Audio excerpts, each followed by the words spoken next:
Hi, Mr. Rabelais here with your homework helper for Stack and Track. Now, Stack and Track is a strategy that we use for ordering whole numbers and keeping things in their place value. Let me show what it looks like.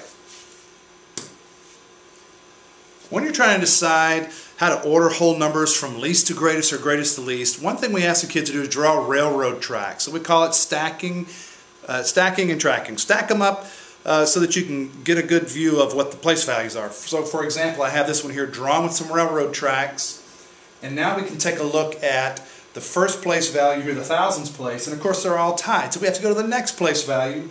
So the 5, 5, the 4, 4, the 5. If we were going from greatest to least, we would be able to say that the 5s, then we go from the 5s, we go to the next, etc., etc. There's another video that shows you a little bit better how we do that and how exactly we get that done.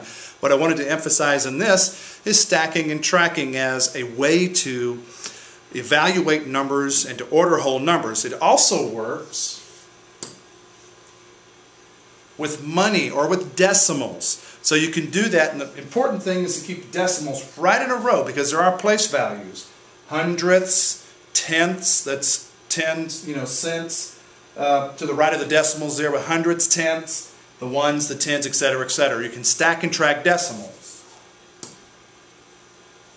Stacking and tracking is also very useful when you're subtracting or adding numbers, because in the elementary grades, kids tend to put those numbers down in kind of a snake fashion, and then they start to add and subtract the wrong place value, and of course they get the wrong answer. So if you'll use railroad tracks here, that will keep it straight. So now you can do 4 minus 9. You have to borrow, of course. I'm not going to work these problems right now. I just wanted to show you the strategy of stack and track. So use stack and track, and this is your homework helper for stacking and tracking.